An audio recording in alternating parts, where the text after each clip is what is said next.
मुंबई में आबकारी विभाग ने बड़ी कार्रवाई करते हुए 4 आरोपियों को गिरफ्तार किया है, जो शराब में पानी मिलाकर नकली शराब बेचते थे। ये आरोपी बोतल खोलकर 30% शराब निकालकर उसकी जगह पानी भर देते थे। ओकस्मिथ और स्टर्लिंग रिजर्व जैसी ब्रांडेड व्हिस्की में मिलावट की जाती थी। पुलिस ने 12,51,000 रुपए की मिलावटी शराब जब्त की है और इस गिरोह से जुड़े और लोगों की तलाश कर रही है।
तारखेला संध्याकाळी आमच्या विभागात भूमी पार्क, भूमी स्वीट्सजवळ आमच्या वरिष्ठ अधिकारी, आमचे माननीय आयुक्त डॉक्टर राजेश देशमुख साहेब, आमचे संचालक अंमलबजावणी व दक्षता माननीय सुर्वे साहेब, विभागीय उपायुक्त आमचे प्रदीप पवार साहेब, तसेच मुंबई उपनगरचे अधीक्षक माननीय नितीन घुले साहेब, आमचे उप अधीक्षक माननीय गोगावले साहेब यांच्या मार्गदर्शनाखाली आम्हाला मिळालेल्या विश्वसनीय बातमीनुसार आम्ही सापळा रचला होता.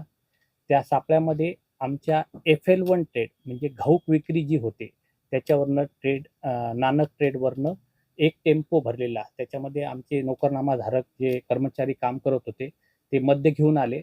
जे घाऊक विक्रीवाल्याकडनं आम्ही रिटेल काउंटरला म्हणजे FL2 वाईन शॉप व याला विक्री होतं, त्याच्यामध्ये भेसळ होते का म्हणून तो टेम्पो थांबवला. टेम्पो थांबवल्यानंतर माझ्या स्टाफनी म्हणजे त्याच्यामध्ये मी स्वतः निरीक्षक सुजित कपाटे होतो, आमचे दुय्यम निरीक्षक झांजुर्डे साहेब, अजून आमचे दुय्यम निरीक्षक सोपान कानेकर साहेब, सनी बनसोडे साहेब, तसेच आमचे सहाय्यक दुय्यम निरीक्षक सुळे साहेब, तसेच जवान संवर्गातली आमचा प्रवीण चौधरी, तसंच आडी व विकास पाटील यांनी सगळ्यांनी सखोल गाडीचं जेव्हा निरीक्षण केलं आतमध्ये जाऊन, तेव्हा आम्हाला असं निदर्शनात आलं की ज्या मद्याच्या सीलबंद बाटल्या होत्या, तर त्या बाटल्या फोडून त्याच्यामधलं काही अंशी मद्य काढले जातं व त्याच्यामध्ये परत पाणी भरलं जातं. तर जेव्हा पूर्ण गाडीची तपासणी केली, त्याच्यामध्ये आम्हाला 30 खाली बिसलरीच्या बाटल्यामध्ये सीलबंद बाटल्यातलं मद्य काढलेलं दिसलं आणि त्याच्यामध्ये पाणी भरून ते पुनश्च सील करून दिलं. ही कारवाई करत असताना आम्ही 4 जे काम करणारे लोकं होते ट्रेडवरचे, जे गाडीबरोबर होते, अशा 4 आरोपींना आम्ही अटक केलं आहे. त्यांची नामं राहुल सिंह, नंतर लिमया पात्रे, नंतर आरिफ शेख, राम गाडेकर अशा 3 आरोपींचे नाव आहे. यांच्याकडनं आम्ही जो मुद्देमाल हस्तगत केला, तो सुमारे 13 लाखाचा मुद्देमाल आहे. मग आमच्या अधीक्षकांनी व वरिष्ठ अधिकाऱ्यांनी आदेश दिल्याप्रमाणे प्रत्येक वेगवेगळ्या टीम का पूर्ण विभागामध्ये कार्यरत केलं आहे. का याच्यापेक्षा अजून कुठून माल हस्तगत होतो का? ती प्रक्रिया सगळीपणे चालू आहे. ह्या गुन्ह्यामध्ये आम्ही मुंबई दारूबंदी कायद्याअंतर्गत 65 ई तसंच 81, 83, 90, 98 आणि 108 असे कलम लावलेले आहे. पुढचा तपास अजून आमच्या वरिष्ठांच्या मार्गदर्शनाखाली चालू आहे. सर, या आरोपींवर याआधी कुठलेही गुन्हे दाखल होते का? नाही, या अशा प्रकरणामध्ये त्यांना कुठे अटक झाली होती? नाही असं तर काही नाही. हे ट्रेडवर काम करत होते, पण हे आता रंगेहात पकडले गेले. आता ही किती मोठी साखळी आहे याचा हा तपासाचा भाग आहे. हा पुढे चालू आहे. सर, शेवटचा प्रश्न असा आहे की ही जी दारू आहे हे निष्काळजीपणाने आहे का? निष्काळजी दर्जाचा आहे का? म्हणजे नाही तसं काहीच नाही. हे ट्रेडची वाचते. हे कसं असतं, हे या लोकांना अंधारात ठेवून या गोष्टी केलेल्या आहेत. जेव्हा एखादी घाऊक विक्रीवरनं माल निघायचा, ट्रान्सपोर्ट परमिट नाही, तर चालत्या गाडीमध्ये हे लोकं याच्यामधनं काही अंशी दारू काढून ती पुनश्च सील केलं होतं. त्यामुळे ह्या गोष्टीची कल्पना आमच्या पुढच्या रिटेलरला पण नसायची. असं आहे. तर पुढचा तपास आता चालू आहे आमच्या वरिष्ठांच्या मार्गदर्शनाखाली.